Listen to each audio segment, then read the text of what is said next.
성경은 육체의 욕망과 성령을 서로 적대적인 관계로 규정합니다. 갈라디아서 5장 17절의 말씀인데요. 육체의 욕망은 성령을 거스르고 성령이 바라시는 것은 육체를 거스릅니다. 이 둘이 서로 적대 관계에 있으므로 여러분은 자기가 원하는 일을 할 수 없게 됩니다. 이 말씀에 따르면 사람이 육체의 삶에 관심이 많으면 하나님의 뜻에 관심이 적어질 수 있습니다. 이런 이유로 기독교는 경건 훈련의 일환으로 육체의 삶에 있어서 금욕을 권장해 왔습니다. 그리고 그 훈련의 하나가 바로 금식이었습니다. 이사야서 58장에 이런 말씀이 나옵니다. 내가 기뻐하는 금식은 부당한 결박을 풀어주는 것, 멍에의 줄을 끌어주는 것, 압제받는 사람을 놓아주는 것, 모든 멍에를 꺾어버리는 것, 바로 이런 것들이 아니냐. 어떤 사람들은 이 말씀에 근거해서 금식을 하면 묵혀있던 결박이 풀려지고 억눌렸던 압제에서 놓여지고 모든 멍에에서 자유롭게 된다, 그렇게 말합니다. 자기를 둘러싼 모든 문제들이 금식을 통해 해결된다는 것입니다.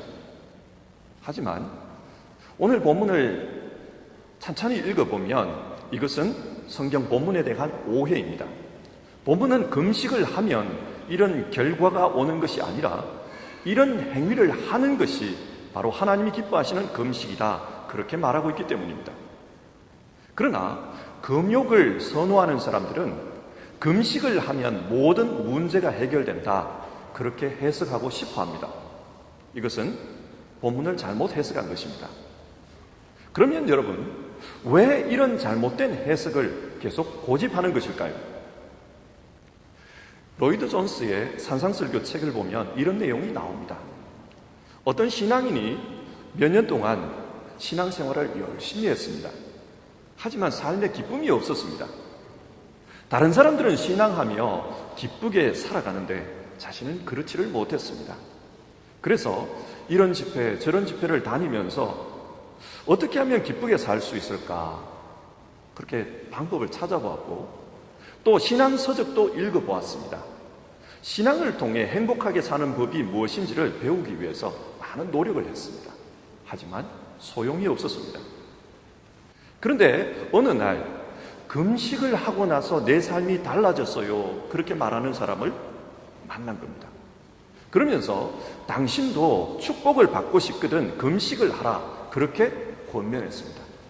자, 여러분, 이 말을 들으면 어떻게 반응할 것 같습니까? 금식을 하면 모든 문제가 해결되구나, 단번에 그렇게 생각합니다. 우리 역시 많은 책들과 또 설교를 통해 이런 메시지를 듣습니다. 그리고 그 증언에 근거해서 금식이 문제 해결의 만병통치약이라고 믿고 싶어 합니다. 하지만 여러분, 이 메시지가 옳은 것일까요? 금식을 하면 모든 문제가 해결된다, 이게 과연 옳은 메시지일까요? 로이드 존스는 아니라고 합니다. 오히려 이런 메시지는 하나님에 대한 모독이라고 말합니다. 왜 그런가? 사람들은 하나님이 내 기도를 안 들어주면 밥도 먹지 않을 거다, 그렇게 때를 쓰면 하나님께서 들어주신다, 그렇게 생각한다는 겁니다. 그래서 금식이 모든 문제의 열쇠라고 생각합니다. 그런데 이것은 성경이 가르치는 교훈이 아닙니다.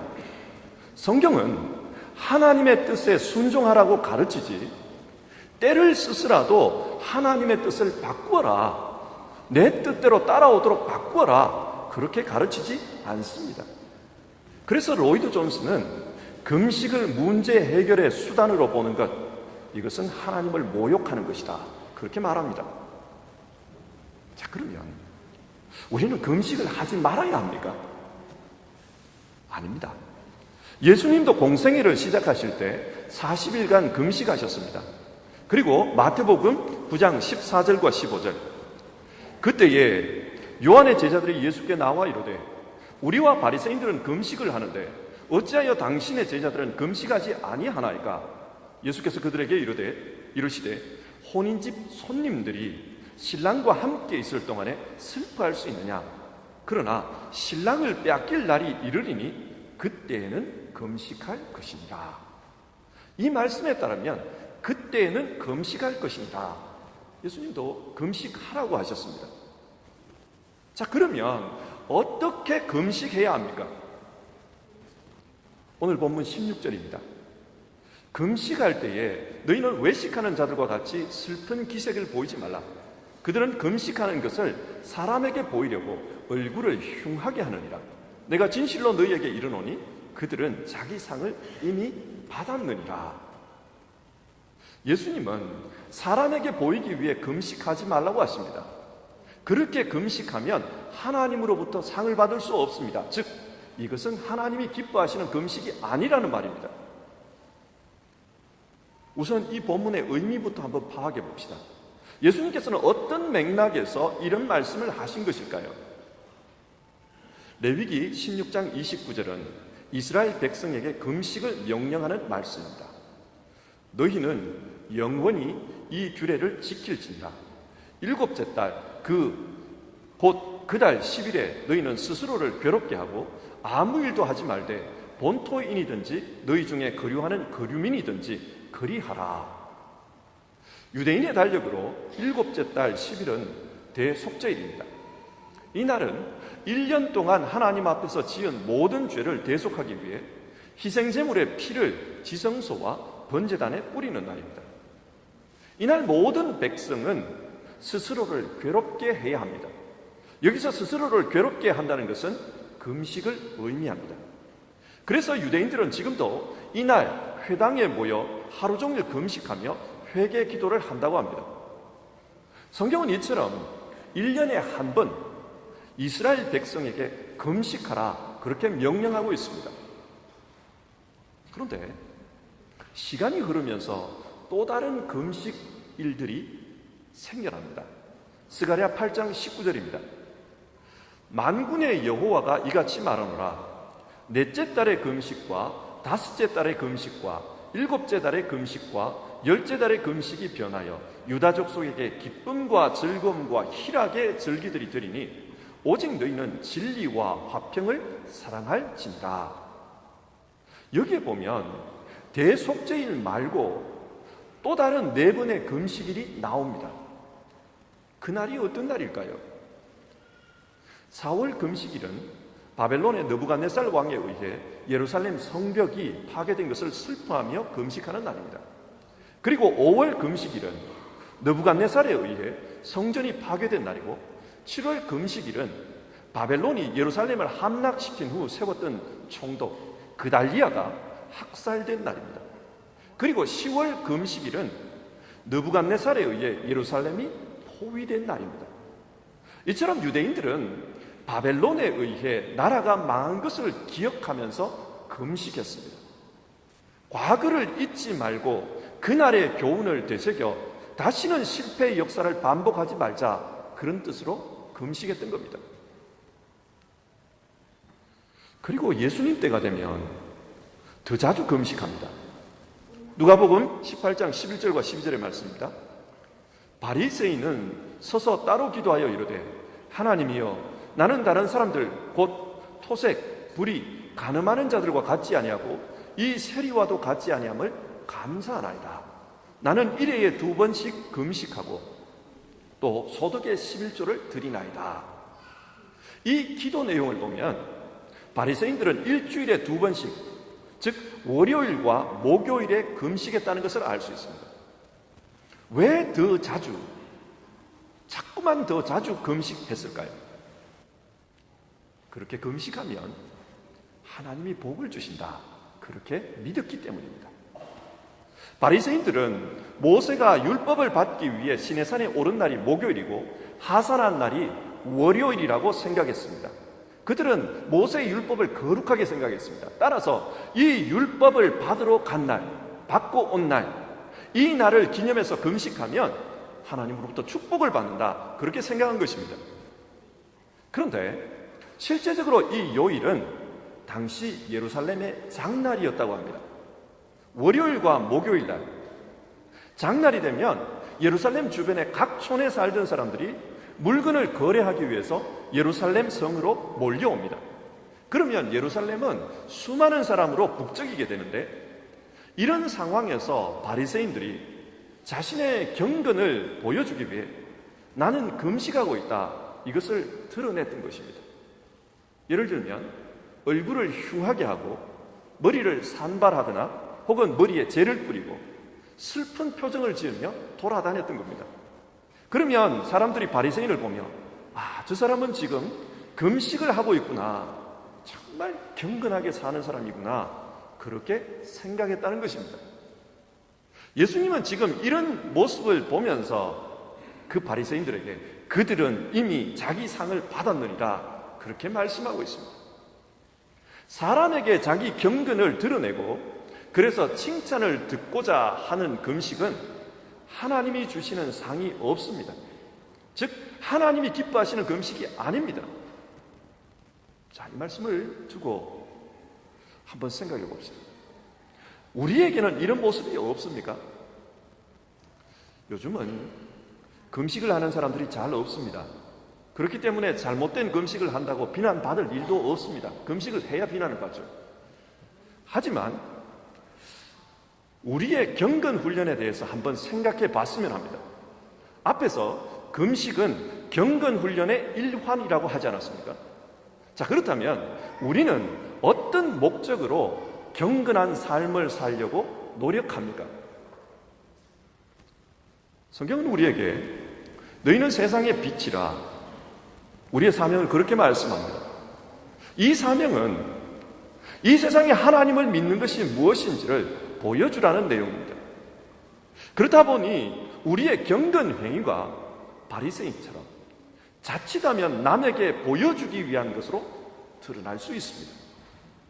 예를 들어 기독교인들은 사순절이 되면 금식합니다. 사순절이 너무 길면 성금요일에 금식합니다. 자신의 경건을 위해 금식하는 것입니다. 이것이 잘못된 것은 아닙니다.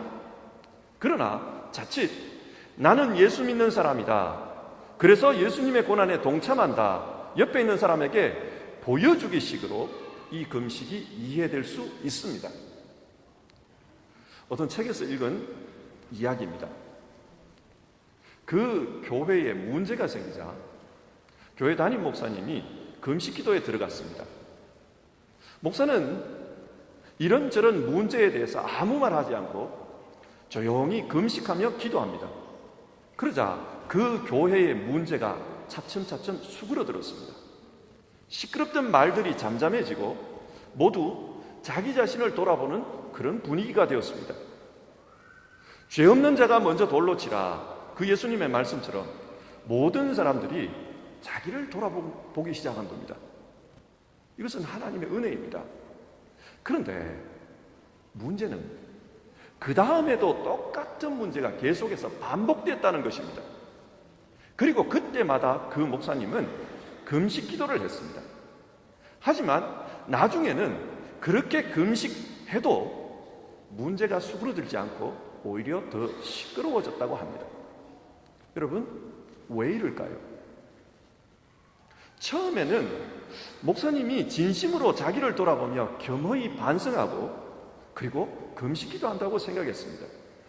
그런데 문제가 계속 반복되다 보니까 나중에는 교인들이 저 목사는 진심으로 회개하는 것이 아니고 문제만 생기면 저런다, 저렇게 금식함으로써 문제를 덮으려고 한다, 그렇게 생각하기 시작한 것입니다.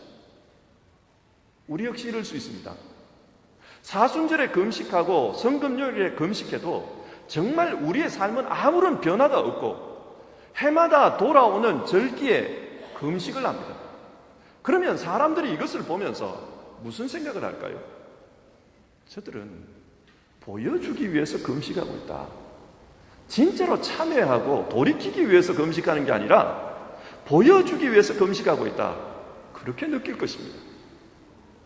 성경은 이것이 하나님이 기뻐하시는 금식이 아니라고 말씀합니다. 하나님이 기뻐하시는 금식은 하나님의 앞에서 진짜 자기를 돌아보는 것입니다. 사무엘상 7장 6절에 나오는 말씀입니다. 그들이 미스바에 모여 물을 길어 여호와 앞에 붓고 그날 종일 금식하고 거기에서 이르되 우리가 여호와께 범죄하였나이다 하니라. 사무엘이 사사로 일을 시작하던 시절 이스라엘은 이미 하나님의 영광이 떠난 상태였습니다. 엘리와 그의 아들들의 모습에서 보듯이 종교 지도자들조차도 하나님을 존중하지 않았습니다. 신앙적으로 하나님께서 하나님으로부터 멀리 떠나 있었다는 말입니다. 금식은 밥을 굶는 것이 중요한 것이 아니고 하나님 앞으로 자기를 돌이키는 것이 중요합니다. 그래서 하나님 앞에 선 단독자가 되는 것, 그것이 금식의 핵심입니다. 이사야서 58장 3절과 4절의 말씀입니다.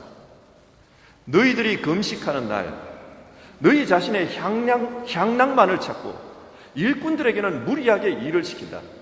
너희가 다투고 싸우면서 금식을 하는구나. 이렇게 못된 주먹진이나 하려고 금식을 하느냐? 너희의 목소리를 저 높은 곳에 들리게 할 생각이 있다면 오늘과 같은 이런 금식을 해서는 안 된다. 여러분, 이 본문이 무엇을 말씀합니까? 세상이 굴러가는 방식이 있습니다.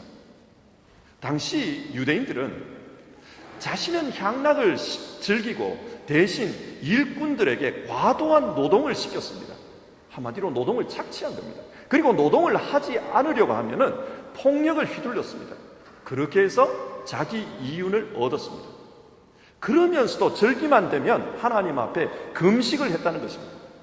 하나님은 이것을 지금 반대하는 겁니다. 이것은 지금도 마찬가지입니다. 사람들이 세상에서 세상 방식으로 열심히 살면 소위 세상이 말하는 성공에 이를 수 있습니다. 만약 그 성공이 축복이라면 신앙이 아니라도 그런 축복은 받을 수 있습니다. 그런데 성경은 그런 축복에 대해서 경고합니다. 예를 들어 자동차는 빨리 달리기 위해 만든 기계입니다. 빨리 달릴수록 좋은 자동차입니다. 그런데 자동차가 달리기만 하면 어떤 일이 발생할까요? 마지막에는 사고가 납니다. 그래서 불임제가 필요합니다. 마찬가지입니다. 신앙은 우리에게 불임제와 같습니다.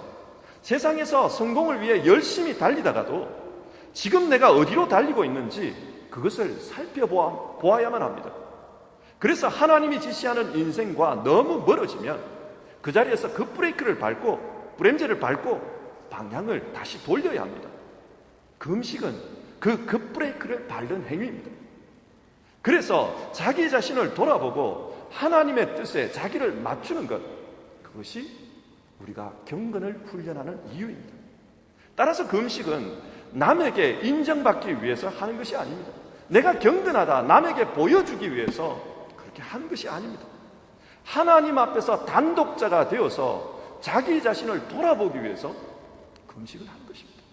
그래서 주님은 지금 남에게 보여주기 위해서 금식하지 말라 그렇게 말씀합니다. 그리고 두 번째로 어떻게 금식하라고 합니까? 17절 너는 금식할 때에 머리에 기름을 바르고 얼굴을 씻으라. 많은 종교는 고행을 하면 신이 불쌍히 여겨 그 기도를 들어준다 그렇게 생각합니다. 예를 들면 지성이면 감천이다. 그래서 옛날 한국 어른들은 매일 아침 정한수를 떠놓고 그렇게 하늘을 보며 빌었습니다. 또 불교 신자들은 108배를 올리며 기도했습니다. 오체투지 기도를 합니다. 자기 몸을 땅바닥에 던져서 그렇게 기도합니다. 이런 행동은 성경에서도 찾아볼 수 있습니다. 예를 들면 일천번제입니다. 많이 들으면 하나님이 감복하실 거다. 그리고 오늘날에는 새벽 기도와 금식 기도 이런 것이 고행과 연관될 수 있습니다. 이런 걸 하면 하나님이 감동하시겠지. 오늘 본문을 보면 외식하는 자들은 금식을 하며 자기가 고생하는 것을 드러내려고 했습니다. 그래서 얼굴을 흉하게 했습니다. 그러나 예수님은 오히려 머리에 기름을 바르고 얼굴을 씻으라고 말씀합니다. 무슨 말입니까? 고행하면 응답받는다, 그런 신앙을 버리라는 말씀입니다. 우리의 경건은 고행에 비례하는 것이 아닙니다. 하나님은 우리가 고생하는 것을 원하는 분이 아닙니다. 고생한 만큼 소원을 들어주겠다, 그렇게 우리와 거래하시는 분도 아닙니다. 하지만 사람들은 그렇게 생각합니다. 그래서 한국에서 보면 대학 입시철이 되면 어머니들이 고생스럽게 금식하며 매일 새벽마다 기도하는 것을 볼 수 있습니다. 또 축복 대성회 같은 집회가 열리면 가정이 축복을 받기 위해서 금식하면서 고생하면서 기도합니다. 그런데 이것은 하나님에 대한 오해입니다. 하나님은 우리의 고행을 원치 않습니다. 그러면 오늘 본문에서 너는 금식할 때에 머리에 기름을 바르라, 이 말씀이 무슨 뜻일까요? 기름을 바른다는 말은 히브리어로 메시아흐입니다. 이 말에서 메시아라는 단어가 유래됩니다. 그리고 이 메시아를 헬라어로 번역하면 그리스도가 됩니다. 따라서 머리에 기름을 바른다는 것은 메시아의 사람, 즉 그리스도인이 된다는 뜻입니다. 그러면 그리스도인, 메시아의 사람은 어떤 사람입니까? 이사야서 61장 1절, 하나님께서 나에게 기름을 부었으니 주 하나님의 영이 나에게 임하셨다. 기름을 붓는 것은 하나님의 영이 내게 임하는 것과 연관이 있습니다. 따라서 메시아의 사람은 하나님의 영을 덧입은 사람입니다. 로마서 8장 9절에는 이런 말씀이 나오지 않습니까? 누구든지 그리스도의 영이 없으면 그리스도의 사람이 아닙니다. 그리스도의 사람이라는 것이 성령을 덧입는 사람입니다. 머리에 기름을 바르는 것은 하나님의 영으로 더불어서 살아가는 사람을 의미합니다. 그런데 그 하나님의 영이 어떤 영입니까? 하나님의 영은 진리의 영입니다. 그래서 성령은 우리 안에 계시면서 하나님의 뜻이 무엇인지를 알게 합니다. 예수님이 말씀하시는 금식은 하나님 앞에서 하나님의 뜻을 깨닫는 것이라는 말씀입니다. 모세는 시내산에서 하나님의 말씀을 받을 때 40주 40야를 떡도 먹지 않고 물도 마시지 않았다고 합니다. 여기서 말하는 금식은 하나님의 뜻을 깨닫기 위해서 육의 양식을 포기한 것입니다. 영의 양식을 받기 위해 육의 양식을 스톱한 것입니다. 에스더 4장 15절과 16절입니다. 에스더가 모르드게에게 회답하여 이르되 당신은 가서 수산에 있는 유다인들을 다 모으고 나를 위하여 금식하되 밤낮 3일을 먹지도 말고 마시지도 마소서. 나도 나의 시녀와 더불어 이렇게 금식한 후에 규례를 어기고 왕에게 나아가리니 죽으면 죽으리이다 하니라. 당시 유대인들은 아말렉 족속 하만의 관계에 빠져 모두 죽을 지경이 되었습니다. 그때 에스더는 하나님의 뜻이 과연 무엇인가 그것을 구하기 위해 절박한 심정으로 금식합니다. 금식은 하나님의 뜻으로 자기를 채우기 위해 자기 몸을 비우는 것입니다. 이것이 참된 금식입니다. 그래서 이사야서 58장을 보면 이렇게 말씀합니다. 내가 기뻐하는 금식은 부당한 결박을 풀어주는 것, 멍에의 줄을 끌어주는 것, 압제받는 사람을 놓아주는 것, 모든 멍에를 꺾어버리는 것, 바로 이런 것들이 아니냐. 또한 굶주린 사람에게 너의 먹거리를 나누어 주는 것, 뜨도는 불쌍한 사람을 집에 맞아들이는 것이 아니겠느냐. 하나님의 뜻이 무엇인지를 알고 그 뜻으로 행하는 것, 그게 바로 하나님이 기뻐하시는 금식이다. 성경 그렇게 말씀합니다. 금식은 절대로 하나님을 조종하기 위해서 행하는 단식투쟁이 아닙니다. 정치인들은 자기 뜻을 이루기 위해서 단식투쟁합니다. 그러나 금식은 그런 단식이 아닙니다. 내가 하나님 앞에 단독자로 서서 내 육체를 비워 하나님의 뜻으로 온전하게 채워가는 행위입니다. 그래서 욕심의 멍에를 풀어내고 다른 사람을 조종하여 내 뜻을 관찰시키려는 그런 마음을 끊어버리고 길 잃어버린 영혼을 살리는 사람으로 살려는 것, 그것이 바로 금식이다. 오늘 성경 그렇게 말씀합니다. 말씀을 맺겠습니다. 오늘 우리는 금식에 대한 말씀을 통해 우리 그리스도인들의 경건 생활에 대해 살펴보았습니다. 경건은 범사에 유익이 있다고 했습니다. 그래서 우리는 경건하게 살기 위해서 노력해야 합니다. 그런데 경건은, 성경이 말하는 경건은 단순한 금욕이 아닙니다. 경건은 하나님 앞에 단독자로 서는 것입니다. 남에게 보여주는 것이 아니라 내가 하나님 앞에 서는 것입니다. 그렇기 때문에 경건 생활을 하면서 남들이 나를 어떻게 쳐다본다, 이것을 신경 쓰는 것은 참된 경건의 모습이 아닙니다. 경건의 본질은 성령으로 기름 부음 받아 하나님의 뜻을 분별하며 그 뜻에 나 자신을 맞춰가는 것입니다. 나를 비워 하나님으로 채우는 것이고, 하나님의 뜻에 따라 내게 있는 것으로 다른 사람을 채워주는 것, 그것이 성경이 말하는 참된 경건의 모습입니다. 이렇게 경건을 실천하면 하나님께서 우리에게 약속해 주신 복이 있습니다. 여러분, 이사야서 58장 8절과 9절의 말씀을 우리 같이 한번 읽어봅시다. 앞에 비머를 보시면 됩니다. 같이 한번 읽어보겠습니다. 시작. 그리하면 내 빛이 새벽 햇살처럼 비칠 것이며 내 상처가 빨리 나을 것이다. 내 의를 드러내실 분이 내 앞에 가실 것이며 주님의 영광이 내 뒤에서 호위할 것이다.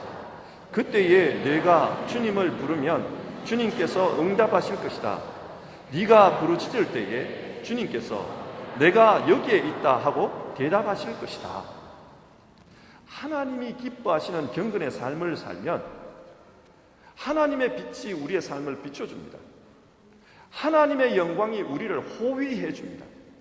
그리고 하나님께서 부르짖을 때마다 내가 여기 있다 응답해 주신다고 약속하셨습니다. 사랑하는 성도 여러분, 하나님께서 기뻐하시는 경건의 삶을 통해 우리 모두 이 약속의 축복을 받아 누리는 주님의 자녀 되기를 주의 이름으로 축원드립니다. 우리 같이 찬송하겠습니다. 우리 이 시간 같이 기도하는 시간 가져봅시다. 오늘 우리가 살펴본 성경 말씀을 생각하면서 기도했으면 좋겠습니다. 성경은 우리에게 경건의 삶을 훈련하라고 그렇게 말씀합니다. 그래서 구제와 기도와 금식에 대해서 교훈을 하는데요, 오늘은 금식에 대해서 우리가 살펴보았습니다. 경건은 하나님 앞에서 나 자신을 돌아보는 겁니다. 하나님 앞에 단독자가 되는 겁니다. 그래서 남들이 나를 어떻게 쳐다본다, 그것은 논외의 주제입니다. 경건은 내가 하나님의 뜻을 살피는 것입니다. 주님께서 부어주시는 그 기름을 부음받아 하나님의 뜻을 분별하고 그 뜻으로 나 자신을 채워가는 겁니다. 우리가 이런 경건의 삶을 살아가기를 하나님 앞에서 한 마음으로 우리 같이 한번 기도해 봅시다.